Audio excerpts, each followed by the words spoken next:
Mind juice. Welcome. Your host today will be Benjamin Goes. Co-hosts Nick Von Dolan, Vlad Sema, and myself, Dave Bone. Today we're going to be talking about anarchism and libertarianism, I think, as I believe. I'm just going to give the show to Ben. Hello everyone, welcome to episode 5. Dave's right. Today I was semi-ill prepared for putting on a podcast. I've been busy with school, so we're going to take the easy way out and discuss the relatively uncontroversial topics of libertarianism and anarchy and get some questions that people might be having out of the way. So because I fancy myself the residential expert on anarchism out of the 4 of us, I will be taking questions from the other 3. But that doesn't mean that they can't contribute their own ideas, because, believe it or not, there are more libertarian-minded people in this podcast than, like, in an entire college. So we got that going for us. So, anyone got any questions to start us off? Vlad? Well, Ben, I just want to ask before we even get into this. Do you wanna just give us like a basic definition? Okay, I can do that. And this is good because there's a lot of misconceptions out there. So, mainstream libertarians came up with this idea like X amount of years ago, and by X I mean I don't know, called the non-aggression principle. And the non-aggression principle stated that basically, do not aggress against peaceful people. So if someone's not bothering you, don't bother them. If someone's not hurting you, don't hurt them, that type of thing. And so that's kind of the basis of libertarianism as it presents itself in the mainstream world. So most libertarians you meet, they'll talk about the non-aggression principle. And that's basically all it is, right? So libertarians don't advocate for this sort of policy in education and this sort of policy in healthcare and this sort of policy for reforming Social Security. Anything that you hear besides the basics non-aggression principle is branches of libertarianism, which we don't need to get into. But the core libertarian message is don't hurt people and don't take their stuff. A lot of people think that libertarianism is about liberty. Yes. But they'll describe libertarianism by saying people who are unusually devoted to liberty. That's not really what it is. We're people who don't condone violence against peaceful people, right? So anyone who says libertarians are fools because there are other things to consider besides liberty, and liberty doesn't lead to the solution of all things, and blah, blah, blah, blah, blah, they don't understand libertarianism. We're not talking really about liberty, we're talking about reducing violence in the world. That's my pitch. All right, great. Well, that concludes today's episode of my. Are there any other libertarians in the group who might want to add something else? I don't want to speak for the 4 of us. All right, man. What about my roads? What about my roads, man? I didn't know we were going there already. I mean, I thought we were gonna build up to that, Nick. I don't slow down for anything, Ben. What about my roads? Oh, jeez. Nick, come up with a good argument. Give us a good argument why you think one weakness. the government should fund the road. Okay. Well, I go to work every week, and my tax dollars are used, which I may not like very much, but they go to fix my roads. You know, how else would I drive to work every day if I didn't have my roads? So. Yeah. I mean, and this is where all libertarians get hung up, right? Because, you know, it's true. You know, we're going to have all these homeowners, all these people over here, and all these businesses over here, and everyone's just gonna kind of be standing there, not knowing what to do, right? I mean, who could possibly build this flat piece of concrete, right, from point A to point B? Exactly. It's impossible. Certainly not the free market that brought you iPhones and buildings and stuff. So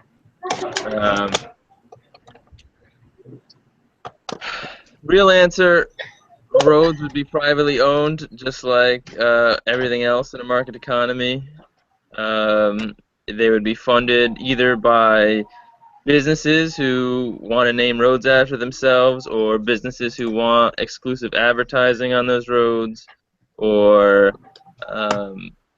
businesses whose job is to make roads, and people pay to use their roads. Roads are a rather unsophisticated technology, and I don't think that the market will have any difficulties building them for people. There's a lot of liabilities though with roads. There could be Exactly. accidents. Right. Who's gonna police the roads? Now, what I mean by that is like, is there gonna be limits to speeding or stop signs? How's that gonna work? Well, it's going to be up to whoever owns the road. All right. Now, I'm sure that some roads will. I'm sure that some roads won't. That's where we're gonna get some confusion, because we live in America. I could drive out to California and all my roads are gonna be the same. What if I drive out to California in a free state, right? Well, as I drive, maybe somebody's like, no, now we're gonna start driving on the left side of the road. I'm gonna start getting confused, and there could be more accidents that way. So don't you think it's beneficial to have one system? Well, I think that the market has its own ways of finding one system, right? So, once upon a time, there were a lot of different ideas about how to, I don't know, how to perform different kinds of surgeries, right? But we looked at which ones were successful, which operations were successful, and we kept doing those, right? So we stopped putting leeches on people because it didn't work. Yeah. I think that there's going to be a lot of experimentation in a free market, just like there's experimentation in all markets. Apple just removed its headphone jack. If people like that, other phones are going to start removing their headphone jacks. People don't like it, Apple's going to put it back. You know what I'm saying? So I think over time, if all of a sudden the road switches sides and people are getting into accidents and stuff, well, people aren't going to like that. They're going to sue the road owner, or they're not going to use that road, and the road owner is going to quickly say, all right, well, this was stupid. I'll put it back the way it was.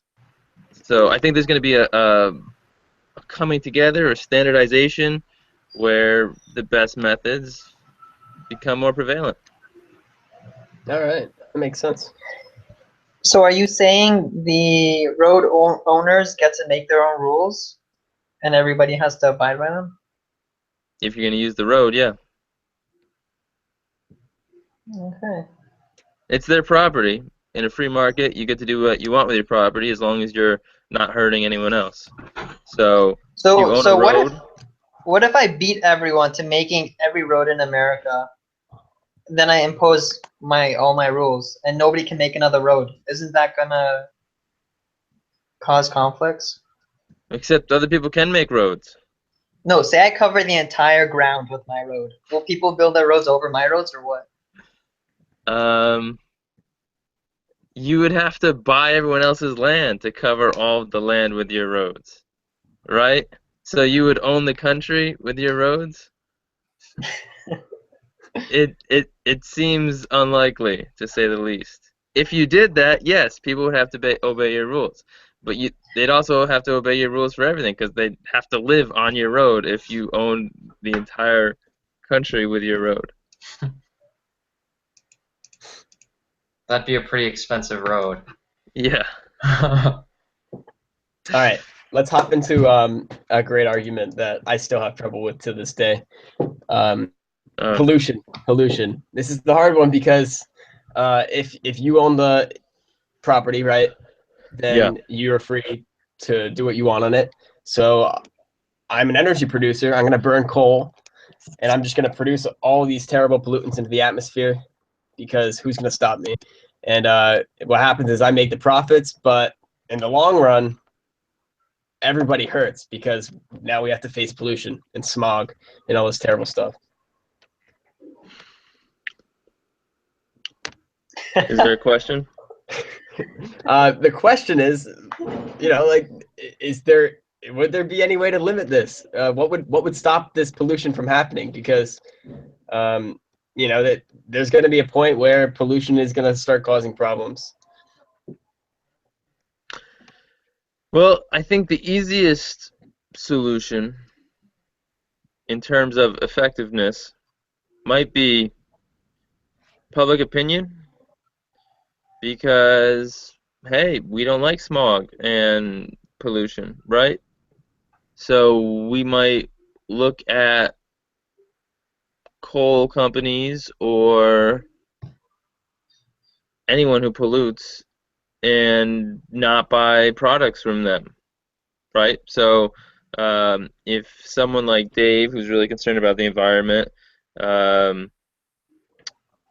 wants a reduction in fossil fuel use, well, Dave might buy solar panels and thereby reduce his consumption of fossil fuels, and then less fossil fuels will be used. So that's one thing that people can Okay, do. but what if the smog affects the city next to the factory? Can anything be done? Is that considered breaking the rule of anarchism? Yes, and I'm glad that you interrupted me to direct me to where I was going. So, believe it or not, once upon a time, U.S. courts used to enforce property rights for pollution. If you had a factory and that factory's smoke blew onto your land and killed your crops or dirtied your laundry or made you sick, you could sue that factory and get damages. The factory would pay for hurting you. And at so at this point, in U.S. history, that stopped because it was decided that courts should encourage industrialization. This was back during the Industrial Revolution when we were first building factories. And so they stopped enforcing those rules against people. In a free society, obviously there'd be no rules fostering industrialization.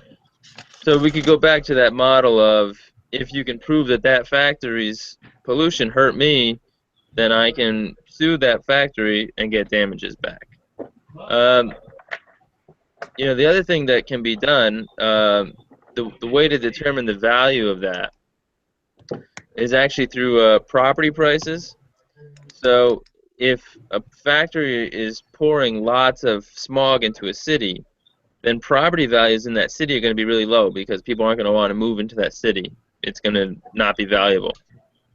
So we can look at the value of property in that city versus value of property in a city that doesn't have a whole bunch of pollution pouring into it, and we can determine how much damage those factories are actually causing to that city, and we can bring a class action suit of all the people in that city against the factories that are polluting that city, that we can prove are polluting that city, and we can collect massive damages, billions and billions of dollars. Who really collects the damages, though?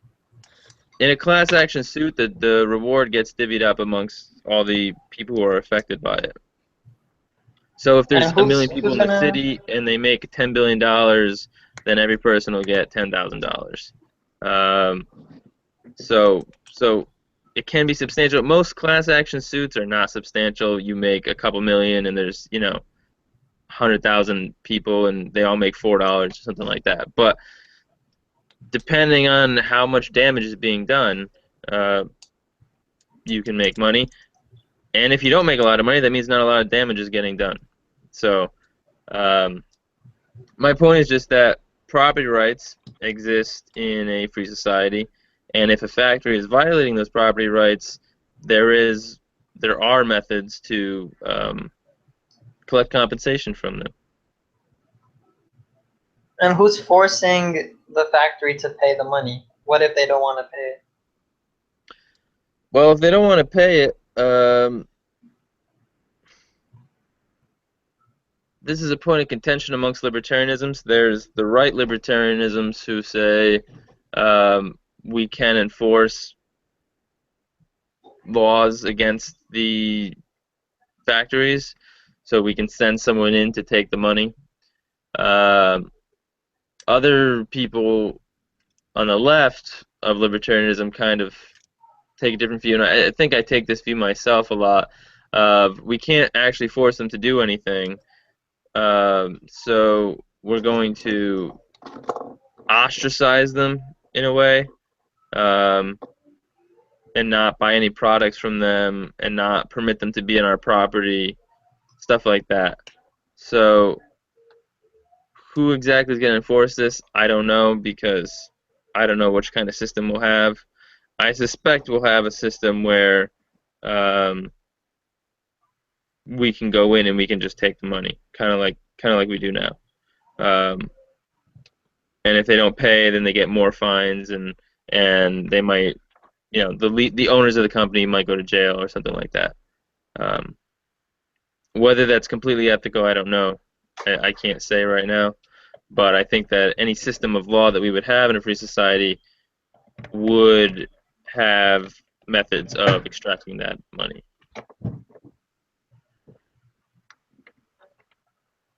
Okay. Let's see. What do we have next? Let's talk about foreign markets. Now, a big thing I saw on the internet was would there be any way that we could regulate trade with foreign markets? For example, nuclear weapons trade. So, can we stop somebody from selling nukes, across seas and stuff? Like, obviously, we probably don't want that to happen. So what can we do about it? I think that was a funny question, because you started with like international trade, and then we ended up at nukes and whatever. So, as a free society, can we step in and stop Russia from selling a nuke to North Korea? Is that your question? Yeah, I guess so. We can't. So that we just have to allow them to do that, right? Yeah. I think Yeah, that we I mean, should allow otherwise, them to do that now, whether we have an anarchist society or not. Mhm. I'm not going to go to war over it. So, All right. Vlad, in go a ahead and ask libertarian me. society, there would really be no aggressive wars. There would be no meddling with the other nation's affairs. So, at all. Yeah, So I didn't like that question. I thought it was kind of dumb. So, if the whole world was libertarian, right, we would probably destroy all the nuclear weapons, because they're aggressive by nature. They can't be limited to defense. If we use them, we're necessarily going to kill innocent people. So in a free societies don't look favorably upon nuclear weapons. At the same time, we don't favor wars to stop the transfer of nuclear weapons, because that's what we're trying to avoid in the first place. If you understand what I'm saying. Yeah, I do. Right. Hey Vlad, you want to ask me a question that maybe someone else wrote? I've got one of my own questions, but I'll ask a random question. Okay. How Just can in we case, you needed something. how can we transition cleanly from our current democratic society to a libertarian ideology-driven society? Okay. Great question. Again, there are a couple of different viewpoints of this. So, Ron Paul thinks that the whole system's going to collapse, and when that happens, there'll be an opportunity to rebuild the government, or rather to not rebuild the government if we have enough libertarians in society who say, hold up, let's not go back down that road. So he's very focused on education. The more libertarians there are, the more likely that when the collapse comes, we won't rebuild the government. Hoppe thinks that we should find one county or something of that size, and take over one county and make it libertarian, make it a free society, step by step. So first rule is to get all the elected officials to be libertarians, anarchists, and then to have those libertarians and anarchists institute rules that say only property owners can vote, and then sell off the schools and the courthouse and the police station and stuff like that, and basically like privatize one county and stop paying taxes to the rest of the world. And then what happens in that county? Well, first the government sends in tanks, but then the whole world's kind of watching, and the whole world says, no, don't shoot all these innocent people. And then as people see how successful this one county is, it'll spread, and people will say, hey, I don't want to pay taxes either, and we can kind of make it spread that way.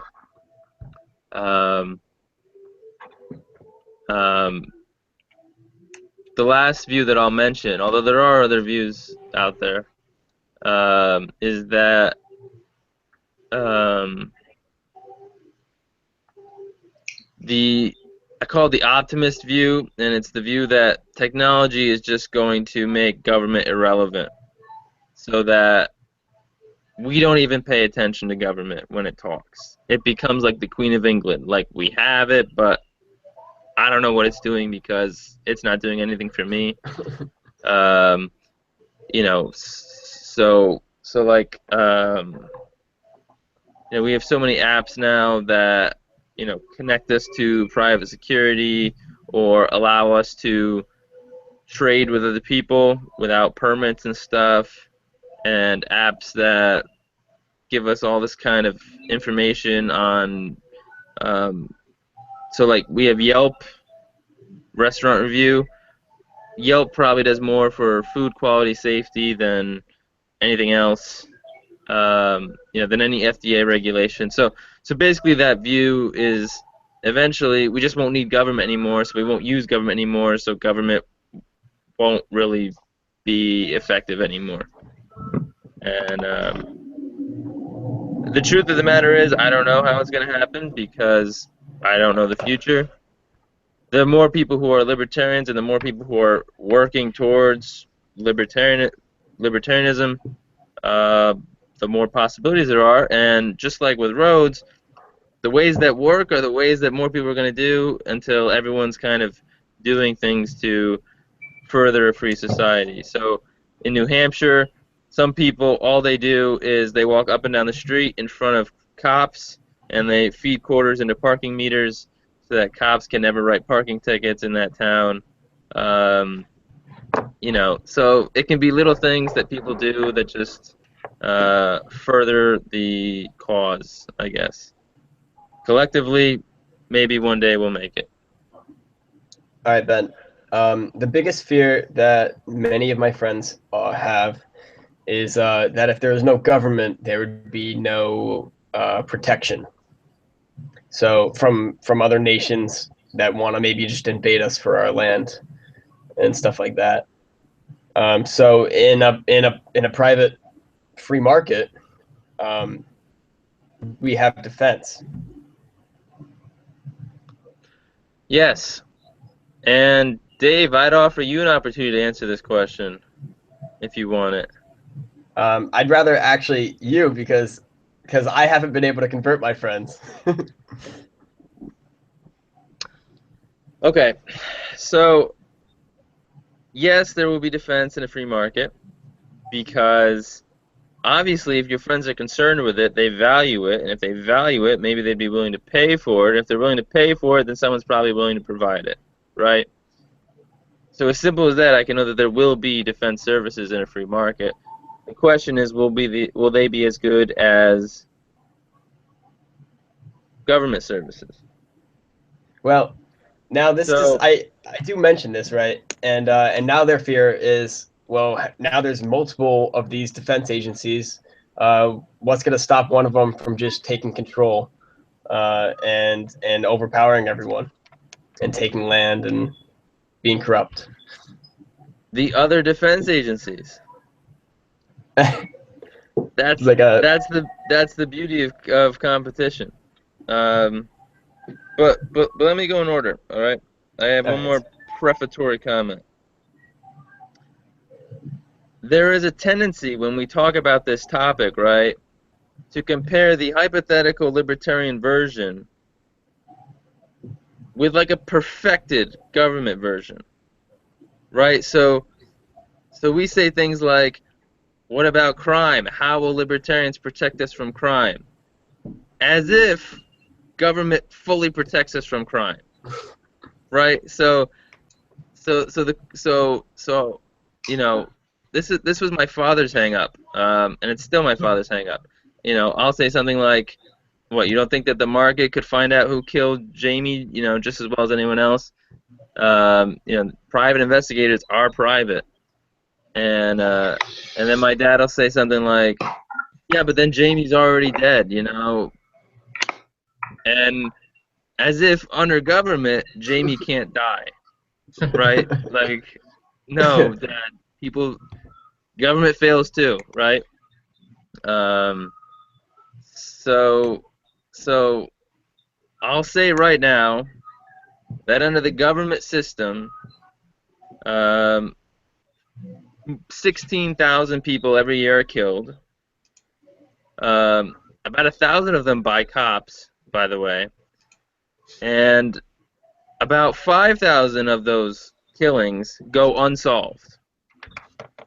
So we don't have a perfect system to compare with an anarchist system. We have an imperfect system compared with a maybe better, maybe worse system. So the key to understanding why a free market in security would be better than a government market in security is to understand that when there's no monopoly on something, there's competition, right? And what is competition for? Well, competition is to see who can serve the consumer best. And in this context, basically, we have companies competing to see who can protect customers best, who can protect people the best. They're going to try different things, just like roads, just like getting to libertarianism. I wrote an article about education, which none of you read, but just like education, they're going to try different things, and whatever works, that's what they're going to pick. And so, but the other thing is that because there's competition, if one of them sucks, they're going to go out of business. So if I just saw a news story today of a cop running over someone who was lying in the middle of the road, like he drove up to the guy, stopped to wait for the guy to get out of the road, and the guy wasn't moving, so the cop just ran over him instead. So, like, if that happened to a free market security force, well, that security force would go out of business in like 10 minutes, right? So these internal pressures keep it from getting to the point where as one security agency could just say, oh, screw it, I'm just going to shoot anyone who disagrees with me. Because to get to that point, you kind of have to be corrupt for a long time, right? You don't just wake up one day and the whole police force says, hey, let's just do whatever the hell we want. But the other thing is that even if we get to that point of a police force starting to aggress against its customers, well, A, it loses all the customers, and B, other police forces will step in and say, all right, my job is to protect my customers, let me stop this rogue police force. And in the end, I think there's going to be a lot more money to be made protecting people than shooting people. And that's kind of what these companies are in business for. And so, I don't see it happening. If it does happen, I think that the free market is more capable of stopping it than we are now. I mean, every day we hear a new case of police abuse, right? And people on the right are always like, well, if you don't like it, call a drug addict the next time you need help. Well, that's not the choice in a free market, right? Because there's not just one police force in a free market. So it won't be a choice between call the abusive cop or call the drug addict. It'll be call the abusive cop or call the good cop. And so we'll have no more abusive cops.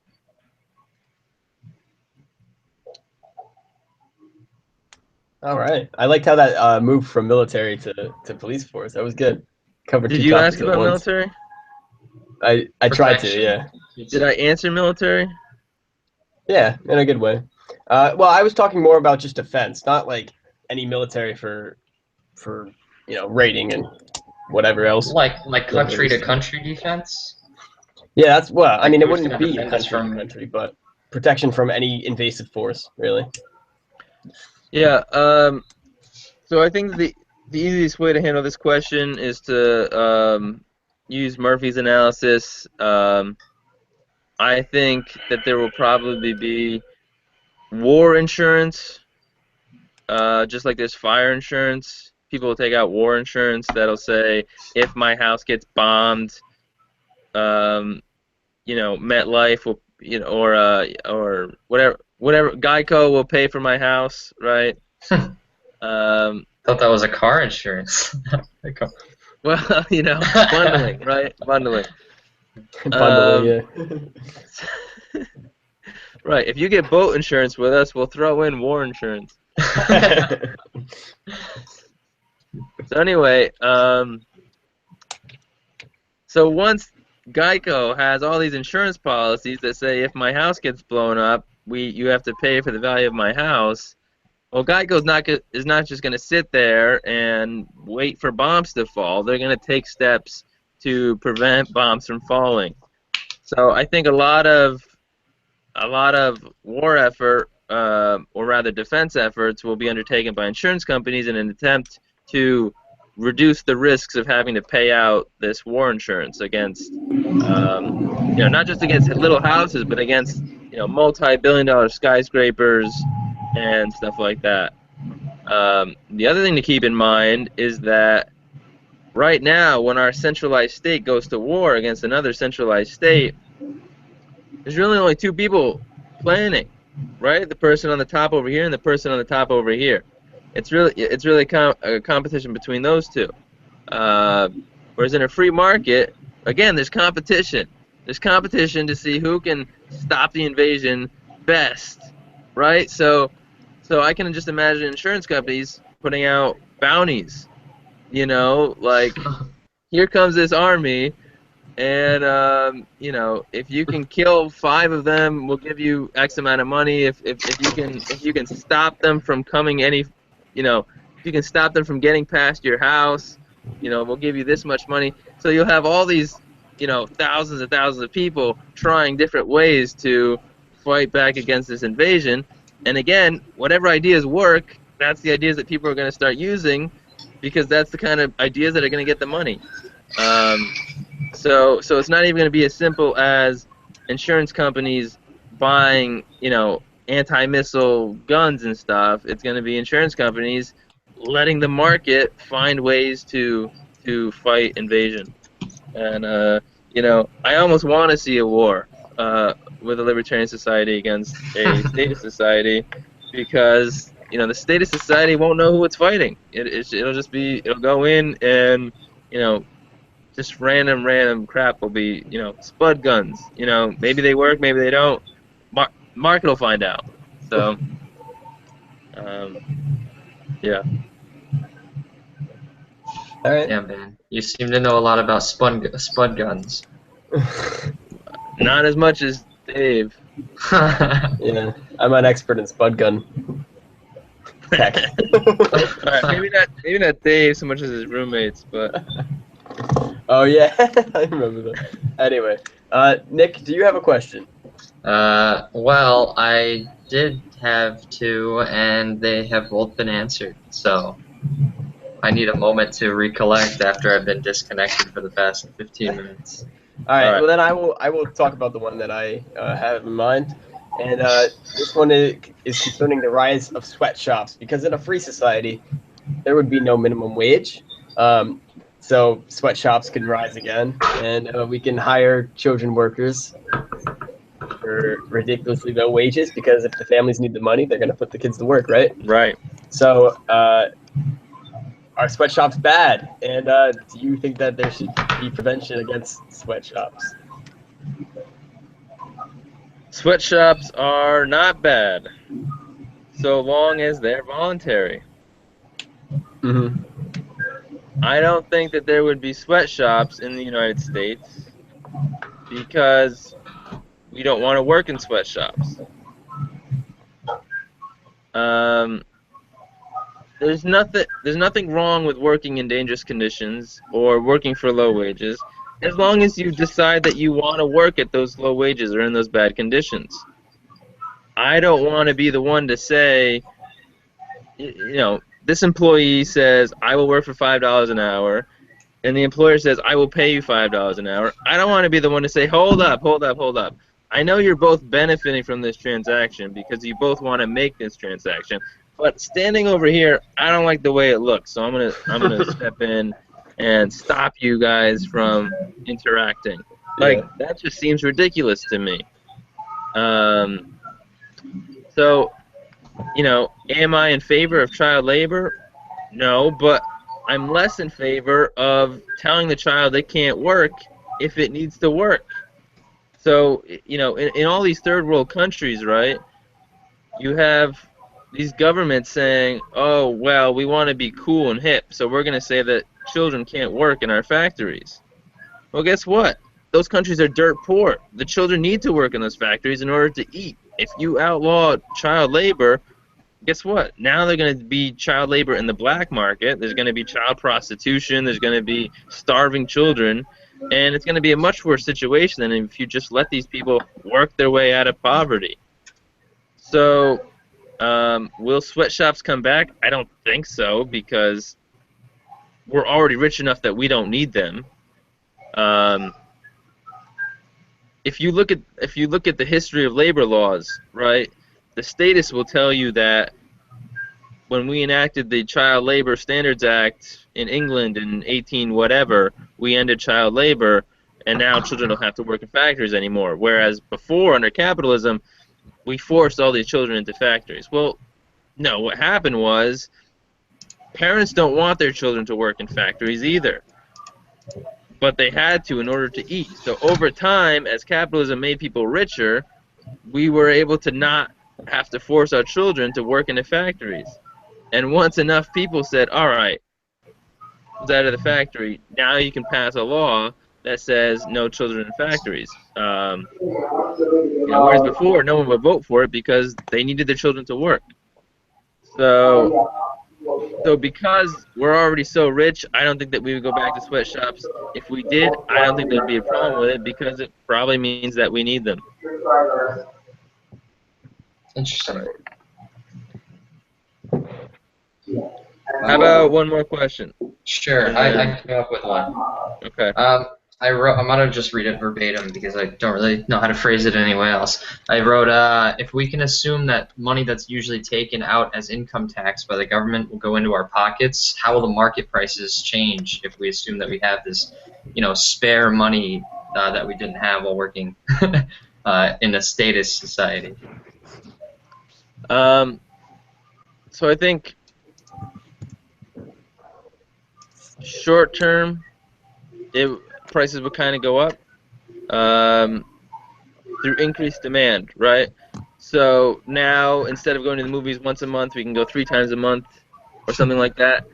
So increased demand for movies means movie ticket prices go up.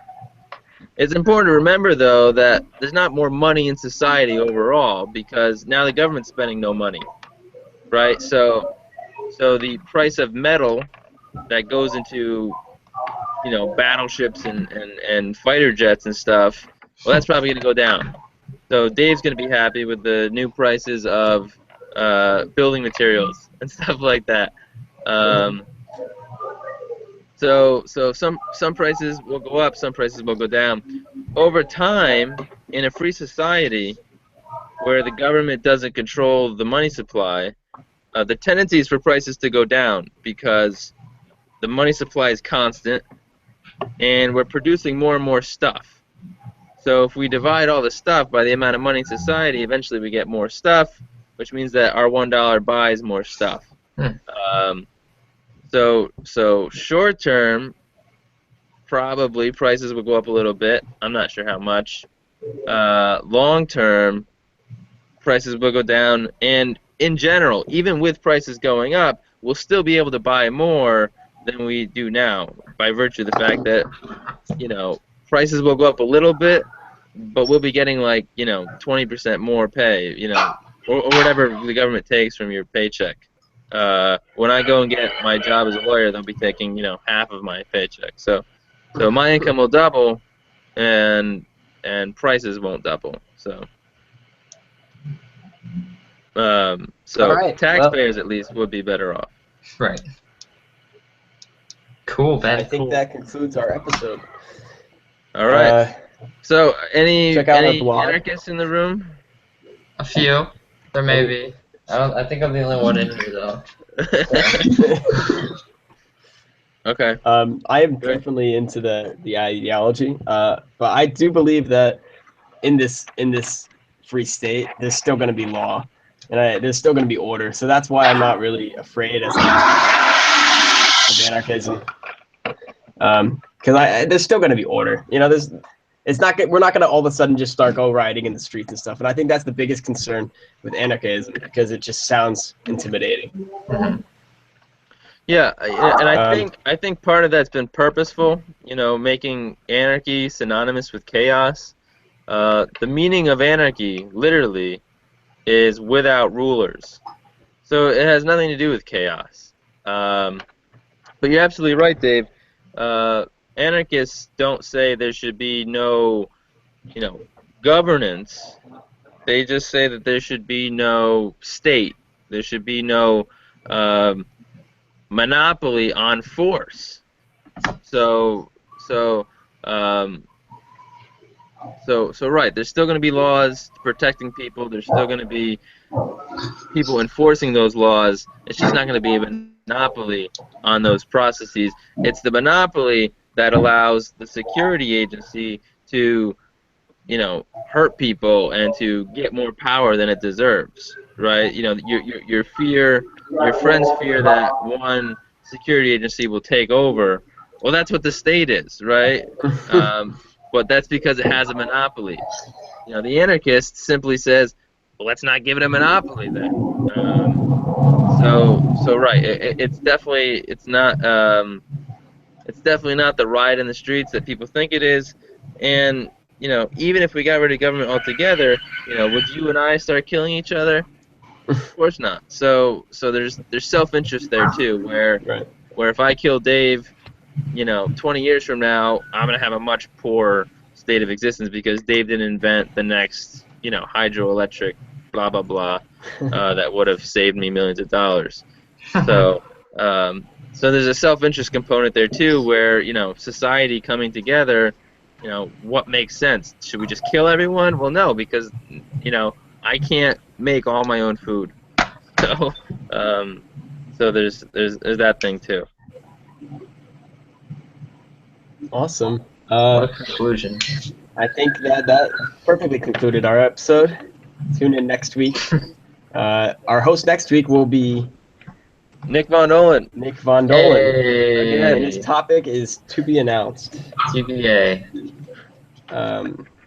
You can find our blog at The Yes. mindjuiceblog.blogspot.com. Always forget it, but it's out there. Believe it or not, people, some of us have never been to the Mind Juice blog. Who could that be? All right. Let's sign out. Believe it or not, people, only one of us has ever written on the Mind Juice. No, my name's on there at least as a contributor. Okay. All right. Mind juice.